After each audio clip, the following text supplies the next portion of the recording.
success story. I started working with an executive who owned her own firm. She owned a law firm. And she was excellent at what she did.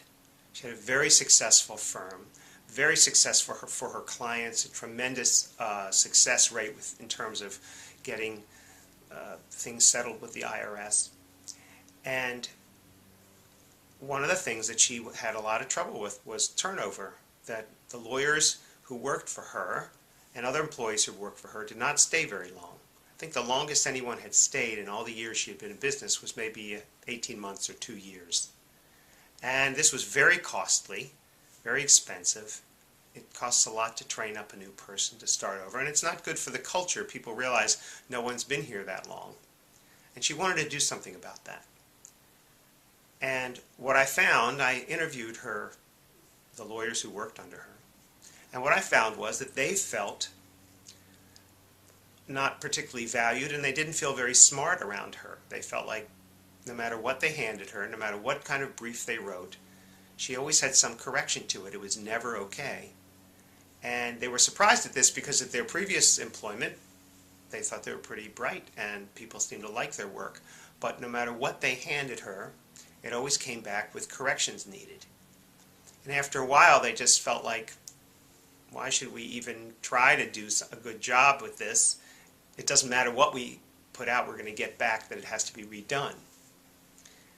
Anyway, in her defense, she said, look, my name goes out on everything that comes out of this office. I'm responsible.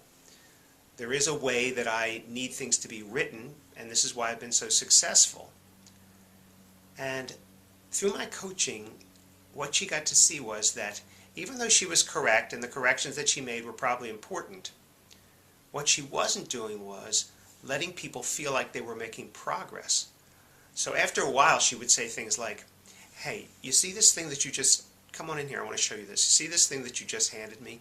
That first paragraph that you did is perfect. That's it. You've really got it. That's how you open up. This is how you do it. By the second sentence, you already take issue with their point of view.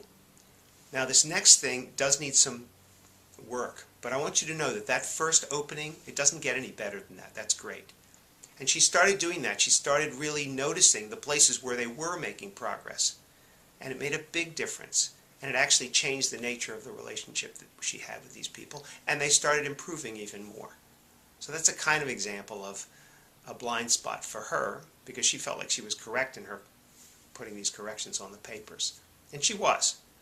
But what she missed was the damage it was doing to the relationship. And by correcting that, by focusing more on what they were doing right and focusing on their strengths, she was able to transform these relationships. And people have stayed longer